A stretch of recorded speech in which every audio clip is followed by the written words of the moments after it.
Voyager 1, the most distant human-made object in the universe, is once again sending usable data back to Earth. After months of transmitting only incomprehensible information, the spacecraft has re-established meaningful communication. This breakthrough has rekindled public interest in humanity's longest-running space mission. For decades, we've believed our knowledge of the solar system was nearly complete. But space has a way of humbling us. Just when we think we've uncovered every mystery, new discoveries remind us how little we truly know. One of the most fascinating and mind-bending revelations concerns the Voyager probes and the nature of the vast region that lies beyond our solar system. Launched in the late 1970s, the twin Voyager spacecraft, Voyager 1 and Voyager 2, have pushed the boundaries of exploration farther than anyone could have imagined. Voyager 1 has traveled beyond the heliosphere, the protective bubble created by the sun's solar wind, and now resides in interstellar space. But what's truly astonishing is that our entire solar system, including the distant Oort cloud, appears to be enveloped in an even larger bubble. This mysterious bubble is massive, stretching around 1,000 light-years across. Intriguingly, our sun sits near its center. Could we be trapped inside this enormous cosmic structure? And what does this mean for our understanding of space? These are the questions scientists are now trying to answer. Voyager 1 was launched on September 5, 1977, from Cape Canaveral, Florida, aboard a Titan Centaur rocket. This came just weeks after Voyager 2's launch on August 20th. Initially, both missions were only intended to last 5 years and focus on the gas giants. But these resilient probes have defied all expectations, continuing to transmit data for more than 44 years. The missions were made possible by a rare planetary alignment that occurs only once every 176 years. This alignment allowed the spacecraft to use gravitational slingshots from Jupiter, Saturn, and beyond to propel themselves deeper into space, conserving fuel while gaining speed.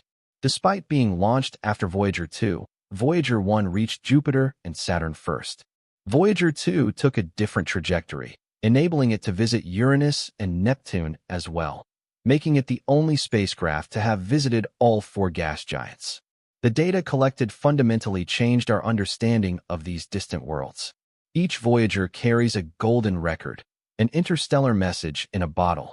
These records contain sounds, greetings, and music from Earth, intended as a cosmic hello to any intelligent beings who might one day encounter the spacecraft. It's a poetic reminder that exploration is as much about storytelling as it is about science. As of January 2024, Voyager 1 sits approximately 14.9 billion miles away from Earth, roughly 158 times the distance from Earth to the Sun. Voyager 2, while slightly behind, also achieved a historic milestone by crossing into interstellar space in November 2018, 6 years after Voyager 1 did the same in August 2012. Voyager 1's crossing into interstellar space was confirmed through data from its plasma wave instrument. Between April and May 2013, this instrument picked up a massive solar eruption that caused nearby electrons to oscillate. These vibrations allowed scientists to measure the density of the surrounding space, which turned out to be much higher than within the heliosphere. This confirmed that Voyager 1 had exited the heliosphere on August 25, 2012. Voyager 2's plasma data later supported these findings, cementing the moment as one of the most important milestones in space exploration. Although both spacecraft ventured into similar territory, their journeys revealed different data points. This raised compelling questions about how the Sun moves through the galaxy and how the heliosphere responds to its environment. The edge of the heliosphere, called the heliopause, is a dynamic and ever-changing boundary where solar wind and interstellar medium collide. The Sun isn't stationary. It hurtles through the galaxy at approximately 450,000 kilometers per hour. It's essentially a giant nuclear furnace emitting a constant stream of charged particles known as the solar wind. These particles form a magnetic bubble around the solar system, the heliosphere. The heliosphere is a vital shield. It protects planets, moons, and all life from the harshest radiation in the galaxy. Without it, Earth and its neighbors would be vulnerable to cosmic rays and other high-energy particles that can cause severe biological and technological damage. Understanding the heliopause is key to studying not only our solar system, but also how other stars and their planetary systems might behave. The data from the Voyager spacecraft helps scientists examine the mixing of solar wind and interstellar material.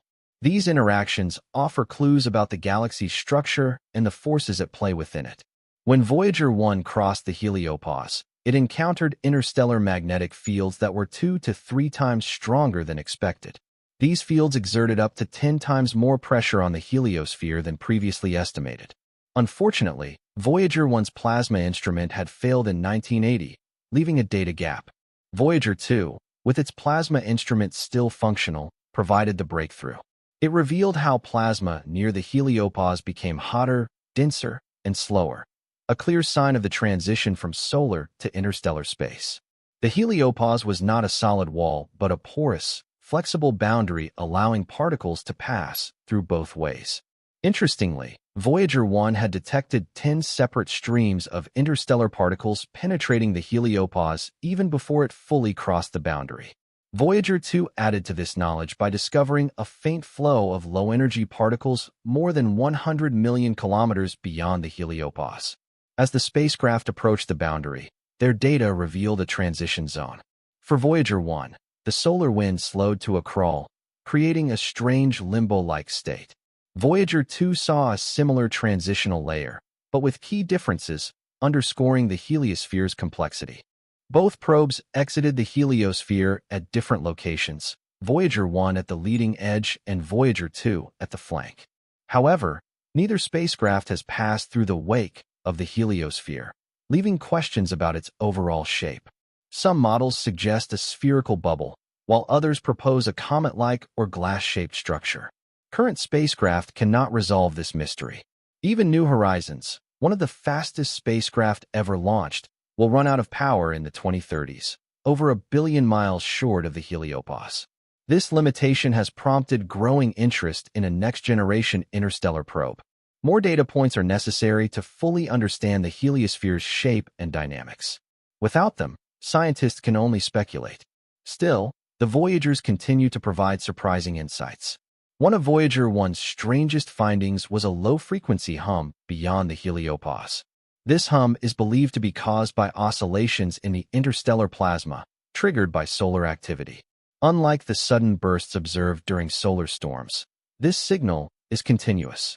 It suggests a more subtle and persistent activity within the interstellar medium than scientists had anticipated. By studying this hum, researchers can map the distribution of plasma in the far reaches of space. It also helps refine models of how the solar wind interacts with interstellar particles.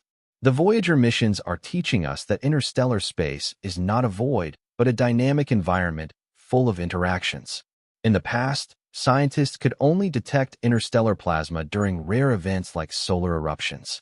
Now, thanks to the Voyager probes, they can study this environment in more detail and over longer periods of time.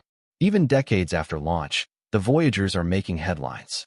One such moment came in 2024 when Voyager 1 experienced a major communication issue. Its primary X-band transmitter suddenly stopped working, cutting off the flow of data. Engineers detected a faint signal, coming from a backup S-band transmitter that hadn't been used since 1981. Astonishingly, this backup transmitter, dormant for over 43 years, sprang back to life.